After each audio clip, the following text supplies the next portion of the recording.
Preposition in এবং on. অনেকে আমাদেরকে প্রশ্ন করে, স্যার যানবাহনের ক্ষেত্রে কি ইন হবে নাকি অন হবে, কোনটা হবে? দেখুন, যানবাহনের ক্ষেত্রে ইনও হবে এবং অনও হবে।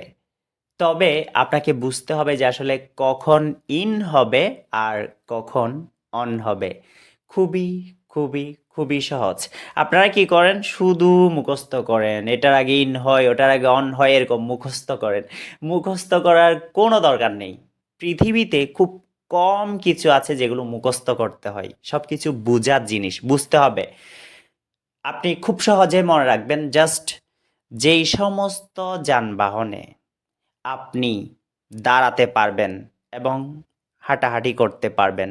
আবারও বলতেছি, যেই সমস্ত যানবাহনে আপনি দাঁড়াতে পারবেন এবং হাঁটাহাঁটি করতে পারবেন, চলাফেরা করতে পারবেন, সেগুলোতে হবে অন। যেমন বাসে কি দাঁড়াতেও পারেন, হাঁটতেও পারেন, অন।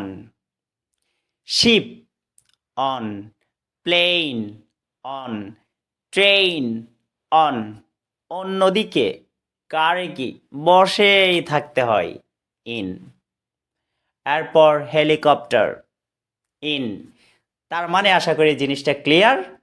সহজ হিসাব, যদি দাঁড়াতে পারেন এবং হাঁটাহাঁটি করতে পারেন, অন।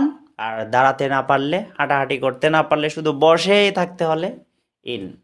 ভিডিওটা শেয়ার করে দিবেন যাতে আপনার মাধ্যমে সবাই উপকৃত হয়। আর অবশ্যই কমেন্ট সেকশনে ডান লিখে ফেলবেন।